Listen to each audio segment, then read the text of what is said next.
और बड़ी खबर की शुरुआत हिमाचल प्रदेश से, क्योंकि पहाड़ों में राजनीति में सियासी भूचाल आ गया है। इस वक्त की खबर हिमाचल प्रदेश से, जहां पर कांग्रेस सरकार अल्पमत में आ गई है। चुनाव में बहुमत से कम वोट पाने पर बीजेपी ने कांग्रेस सरकार के अल्पमत में आने का दावा कर दिया। राज्यसभा का चुनाव जिसमें बहुत हैरानी वाले नतीजे सामने आए कांग्रेस के लिए। कांग्रेस के उम्मीदवार अभिषेक मनु सिंघवी हार जाते हैं, जबकि कांग्रेस की बहुमत की सरकार थी हिमाचल प्रदेश में, क्योंकि क्रॉस वोटिंग होती है। और इसी सिलसिले में आज हिमाचल प्रदेश के नेता प्रतिपक्ष जयराम ठाकुर बीजेपी विधायक दल के साथ राजभवन जाकर राज्यपाल से मुलाकात करेंगे। राज्यपाल ने उन्हें सुबह 7:30 बजे तक का मिलने का वक्त दिया है। माना यह जा रहा है कि बीजेपी राज्यपाल से कांग्रेस सरकार के अल्पमत होने का दावा करती है और फ्लोर टेस्ट करने की भी मांग करेगी, बिल्कुल वैसा ही जैसा महाराष्ट्र में हुआ था। महाराष्ट्र में राज्यसभा के चुनाव होते हैं, वहां पर भी ऐसा ही होता है। महाविकास आघाड़ी अल्पमत में आने की बात कही जाती है बीजेपी की ओर से, क्योंकि क्रॉस वोटिंग हो जाती है। कल बहुत हैरान कर देने वाले, चौंका देने वाले नतीजे आए, जहां पर बहुमत में कांग्रेस की सरकार बावजूद इसके राज्यसभा का उम्मीदवार नहीं जीत पाया।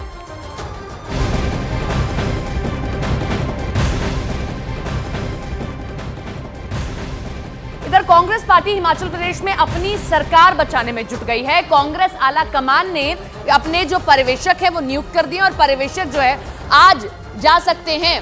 और जिम्मेदारी जो दी गई है सरकार को बचाने की, वो 2 वरिष्ठ नेताओं को दी गई है। पहला नाम है डीके शिव कुमार और दूसरा नाम है भूपेंद्र सिंह हुड्डा। कांग्रेस आलाकमान ने इन दोनों नेताओं को हिमाचल प्रदेश का ऑब्जर्वर नियुक्त किया और उन्हें हिमाचल प्रदेश के लिए रवाना कर दिया है।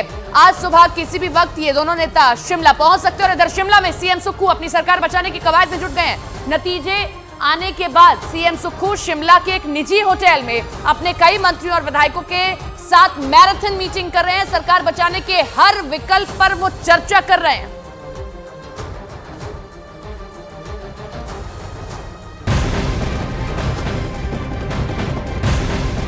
हिमाचल प्रदेश में सुक्खू सरकार पर मंडरा रहे खतरे के बीच अब बात कर लेते हैं राज्यसभा चुनाव के नतीजों की। हिमाचल में राज्यसभा की एक सीट के लिए हुए चुनाव में बीजेपी के हर्ष महाजन ने बाजी मार ली। कांग्रेस के अभिषेक मनु सिंघवी ये चुनाव हार जाते हैं।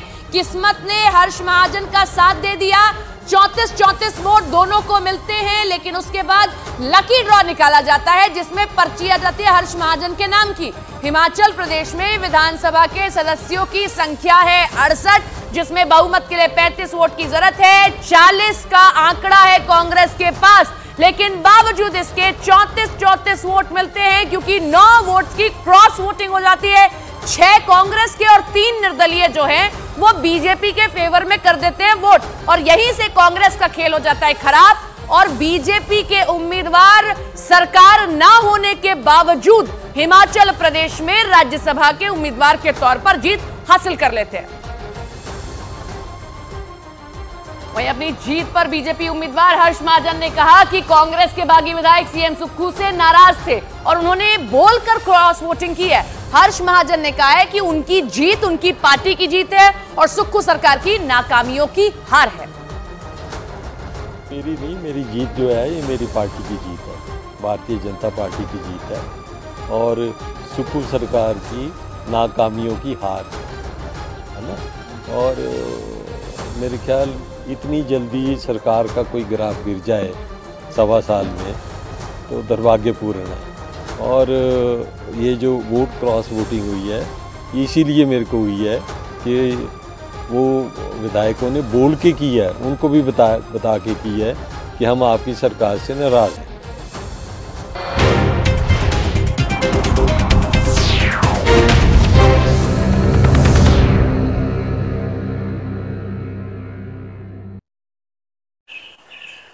नारेबाजी करते हुए बीजेपी और जेडीएस के कार्यकर्ता आगे बढ़ते रहे। इसके बाद पुलिस की बैरिकेडिंग के पास पहुंचकर उन्होंने पुतले को आग लगा दी। हालांकि वहां मौजूद पुलिस वालों ने प्रदर्शन कर रहे कुछ कार्यकर्ताओं को हिरासत में ले लिया। हालांकि थोड़ी देर बाद उन प्रदर्शनकारी कार्यकर्ताओं को पुलिस ने छोड़ दिया, लेकिन अपने विधायक के क्रॉस वोटिंग पर बुरी तरह भड़क गई और बीजेपी भड़क गई और एसटी सोमशेखर पर धोखा देने का आरोप लगाया, क्योंकि उनकी क्रॉस वोटिंग ने जेडीएस और बीजेपी का नंबर गेम बिगाड़ दिया। और इसी से भड़के बीजेपी कार्यकर्ताओं ने बेंगलुरु में कई जगह उनका पुतला जलाकर नाराजगी जाहिर की। एक चौराहे पर इकट्ठा हुए कार्यकर्ताओं ने ट्रैफिक जैम कर दिया। हाथों में एसटी सोमशेखर के खिलाफ लिखे पोस्टर लेकर प्रदर्शन कर रहे कार्यकर्ताओं ने जमकर नारेबाजी की।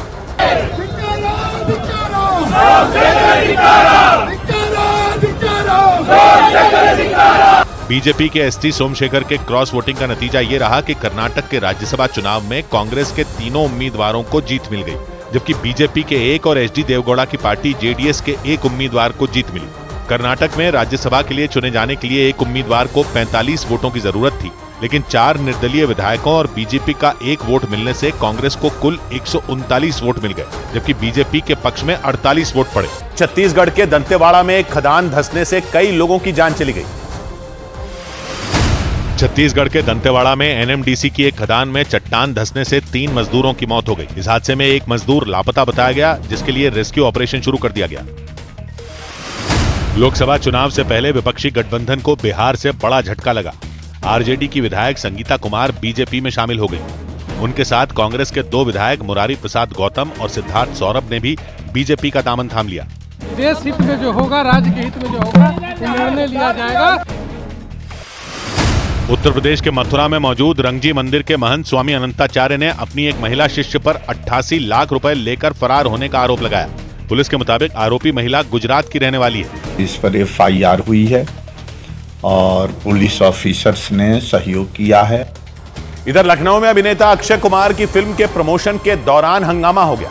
अक्षय कुमार और टाइगर श्रॉफ की फिल्म बड़े मियां छोटे मियां 10 अप्रैल को रिलीज होने वाली है और इसी के प्रमोशन के लिए दोनों अभिनेता लखनऊ पहुंचे, लेकिन उनकी फिल्म के प्रमोशन के दौरान ही हंगामा हो गया। नौबत यह आ गई कि पुलिस को लाठीचार्ज करना पड़ गया, क्योंकि अक्षय कुमार और टाइगर श्रॉफ को देखने पहुंचे लोगों ने भगदड़ जैसे हालात बना दिए। इसके बाद पुलिस ने बेकाबू भीड़ को काबू करने के लिए लाठियां तक चला दी। हंगामा बढ़ता देखकर अक्षय कुमार ने लोगों से शांत रहने की अपील की, लेकिन अपने चहेते अभिनेताओं को देखने के लिए लोगों में होड़ सी मच गई। उनके मंच के नजदीक पहुंचने की कोशिश में हालात हाथ से बाहर निकल गए और पुलिस को सख्ती करनी पड़ी। इसके बाद अक्षय कुमार ने भी लोगों से संयम बरतने की गुजारिश की।